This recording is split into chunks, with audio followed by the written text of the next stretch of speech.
Paying bills doesn't make you family, my dad snapped across the Thanksgiving table. The knife clinked against my plate. Mom leaned in, whispering like poison, "You're just jealous of your brother." I smiled, steady and sharp. Then let him pay the $9,600. The room froze. Forks hovered midair. My brother's smirk faltered, and my father's face flushed crimson. That night, while the house slept, I shut everything down.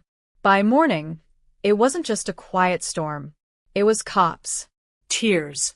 Chaos. My name is Natalie Cross. And if you think this is just another family feud, you don't know how far blood can cut. Because what happens when the very backbone of a family, the one who paid their debts, kept the lights on, carried their secrets, finally drops the weight? The night replayed in fragments. Dad slamming his fist into the table. Mom's dismissive eyes. My brother looking smug, knowing I'd clean up his mess, like always. But this time, I didn't argue. I didn't cry. I didn't beg for respect. I simply stood, cleared my plate, and excused myself like nothing had shattered inside me. Then I went home, pulled out my laptop, and started typing. Account after account, bill after bill, the endless auto payments tied to my name, my credit, my sacrifice. Mortgage? Mine. Utilities? Mine. Car insurance? Mine. Even my brother's student loans, under my signature. One by one, I canceled, logged out, revoked. At 2 a.m., the lights went out in their house. At 3 a.m., the car insurance lapsed. By sunrise, the bank accounts froze. I sat at my kitchen table, sipping coffee, watching the digital empire of obligations collapse in real time. And at 8 a.m., the first call came. Mom, frantic. Natalie, there are cops at the door. They're saying the mortgage is in default. The car's being repossessed. What did you do? I held the phone to my ear, listening to the panic I had carried for them for years. And for the first time, I didn't feel guilty. I felt free. The morning unraveled like a slow-motion disaster. By 9 a.m., 3 squad cars idled in front of my parents' house. Not for crime, for collections. When a bank files charges for fraud and missed payments, it doesn't knock politely. It arrives with badges. I watched from across the street in my parked car, hidden behind tinted windows. My brother stumbled out first, barefoot, hair wild, yelling at the officers. This is a mistake. My dad pays these bills. Except he didn't. I did. Then Dad stormed onto the porch, his voice booming. Ask my daughter. She's been handling the accounts. One officer flipped a clipboard. Sir, the accounts were all under Natalie Cross. She shut them down last night. I saw his face blanch from crimson to chalk. Mom clutched her robe tighter, voice trembling. She wouldn't do this. She's family. The officer's words cut her off. Ma'am, family or not, your payments are months behind. Vehicles, property, all repossessable assets are being processed today. Tears welled in her eyes. My brother kicked the porch rail, snapping. She's jealous. She always hated me. I almost laughed. Jealous? Of debt? Of the endless nights bailing them out while they spit in my face. I stayed quiet in my car, engine off, sipping coffee as their empire of entitlement crumbled in broad daylight. Dad tried one last swing of control. Natalie will fix this. She always does. But the officer shook his head. Not anymore, sir. She already signed termination orders. She's done. Those words hit harder than I ever could. Because they weren't mine. They came from authority. From law. From the world outside our toxic little circle. I let the scene play out until Mom sank to the porch steps, sobbing into her hands, my brother pacing like a caged animal, and Dad silent for once in his life. Then I drove away, unnoticed, leaving them the ruins of the house they swore I didn't belong to. For the first time, the burden wasn't mine. And this was only the beginning. Because once word spread through town, their precious reputation would collapse faster than their credit ever did. By noon, the phones were already ringing. At work, Dad's secretary posted on Facebook. Prayers for the Cross family, going through financial troubles.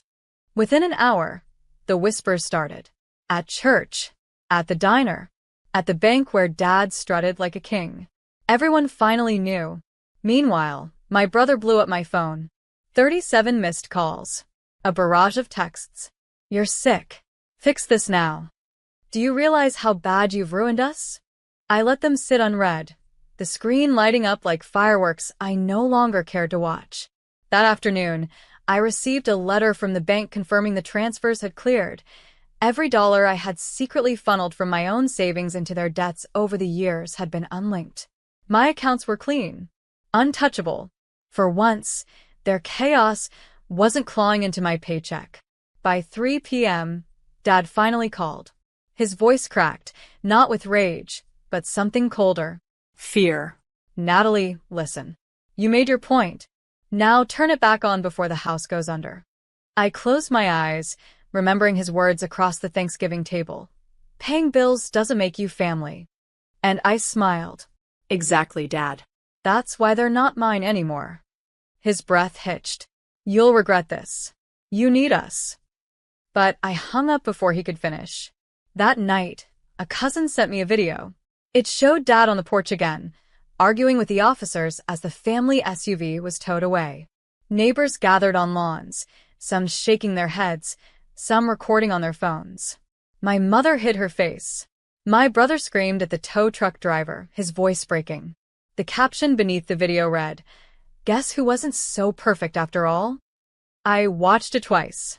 Not out of cruelty, but clarity.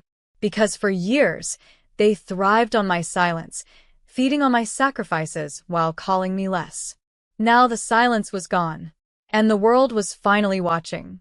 The real collapse wasn't financial. It was the unraveling of their mask. By the next morning, the fallout had spread like wildfire. At the cafe downtown, 2 women whispered loud enough for everyone to hear. The Cross family? I heard their daughter was the one actually paying everything. At church, no one sat in their pew. Eyes trailed them as they walked in. My brothers had bowed, Mom clutching her Bible like a shield, Dad trying to force his old confident stride. But the respect was gone. Because respect built on lies collapses faster than a house of cards. Meanwhile, my inbox filled with messages from relatives who never once asked how I was doing. Natalie, is it true? We had no idea you were supporting them. Your father's been bragging for years. I didn't reply. I didn't need to. The truth was finally speaking for itself. By noon, my brother showed up at my apartment, pounding the door so hard the frame rattled. Open up, Natalie. You ruined everything. I didn't. Instead, I filmed a scene from my window as he shouted threats in the hallway. Moments later, the landlord appeared, telling him to leave before the police were called. The video went straight online. That evening, the clip made its way through town. My brother, the golden child, red-faced and raging outside my door. The comments piled up. So much for the favorite son. No wonder she cut them off. And my family's carefully polished image cracked further. At home, I lit a candle, poured tea, and sat in silence. The peace felt foreign. No buzzing phone with urgent payment reminders, no panic about whose bill I'd cover next. Just stillness. But underneath, a quiet strength stirred. This wasn't just about shutting off the money. It was about shutting down the illusion. They wanted to erase me, to belittle me, to make me feel like my worth was conditional. Now the entire town could see who I truly was and who they had always been. And soon, the collapse would move beyond whispers. Because the bank had scheduled the foreclosure notice for Friday. And everyone would see it nailed to their front door. Friday arrived like a storm cloud everyone saw coming. Neighbors lingered on lawns, pretending to water plants or check mail. Cars slowed as they passed. By 10 a.m., the bank's white sedan pulled into the driveway. 2 men in suits stepped out, clipboards in hand, and walked to the porch with quiet authority. Mom opened the door, face streaked with tears. Dad followed, chest puffed, trying to argue. But the men didn't flinch. They handed him papers, then taped a bright orange foreclosure notice to the front door. Property seized. Vacate immediately. Gasps echoed across the street. Someone snapped a photo. Within minutes, it was posted online. The Cross House foreclosed. I sat in my car 2 blocks away, watching through the windshield. Not with glee, but with a kind of still relief. Years of sacrifice had held that house together. And now, without me, it crumbled in a single morning. My brother stormed out onto the lawn, yelling at the bank reps. This is her fault. My sister sabotaged us. One of the men looked at him coolly. Sir, your accounts have been delinquent for months. Your sister didn't sabotage you. She just stopped saving you. The words spread through the crowd like sparks on dry grass. Dad's face turned ashen. Mom buried her face in her hands. My brother cursed, pacing in the yard, but no one pitied them anymore. By noon, the video of the notice being posted had gone viral in town. The comments cut sharper than I ever could. Now we know who the real backbone was. Imagine calling your daughter useless while living off her paycheck. I drove away quietly, the orange notice burning in my mind. This wasn't revenge in the way they expected. No screaming, no fights, no slammed doors. Just silence. Just truth. And truth is heavier than any weapon. Because while they scrambled in chaos, I was already free, and the community that once swallowed their lies was finally seeing them for who they really were. But one final chapter remained. The Thanksgiving dinner table had been their stage of power. And I would make sure, next year, it became their stage of reckoning. Thanksgiving was always their performance. The big table, the polished silver, Dad carving the turkey while Mom reminded everyone how perfect the Cross family was. But this year, the house stood empty, foreclosure notice still taped to the door, curtains drawn. Their kingdom was gone. The holiday dinner shifted to my aunt's house, a smaller dining room, fewer chairs. Still, the family gathered, whispers buzzing even before the food was served. I walked in last. Heads turned. For the first time, people didn't see me as the quiet daughter in the corner. They saw me as the one who had shattered the illusion. My aunt hugged me tight. I'm proud of you, Natalie. You finally stood up. At the table, Dad sat stiff, jaw clenched, eyes bloodshot. Mom clung to her wine glass like it was oxygen. My brother avoided eye contact altogether. The meal began with strained silence, broken only by the clink of silverware.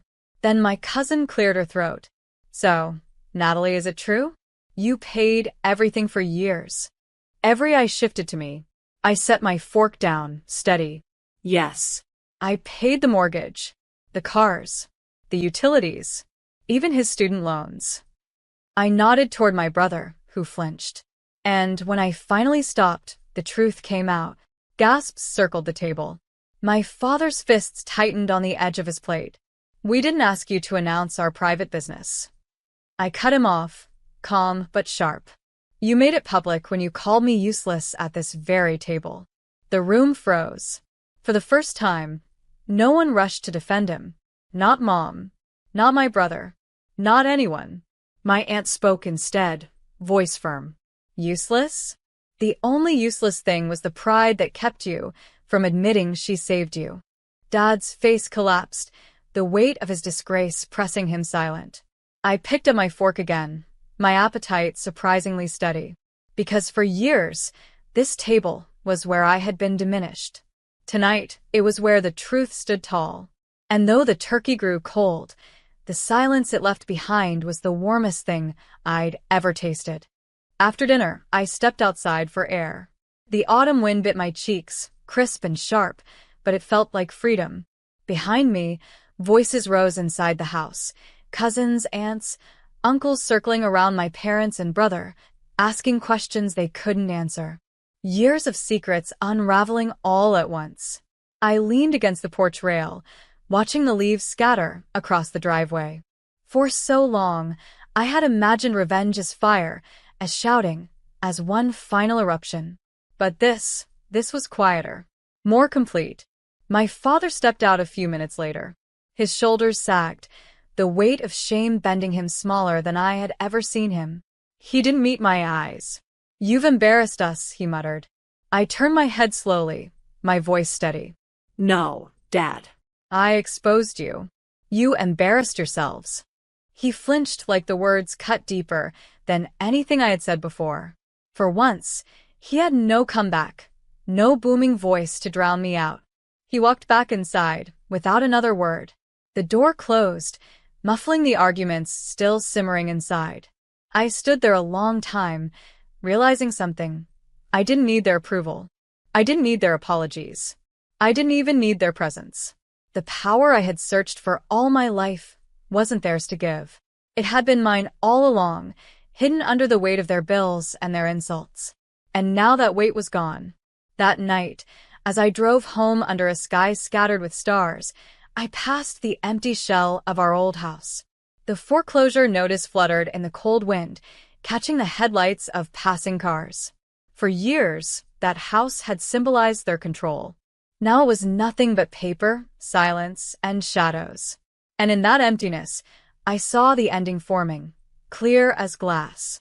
Not their collapse, mine. The collapse of the girl they called useless. And the rise of the woman who finally proved them wrong. A month later, I hosted my own dinner.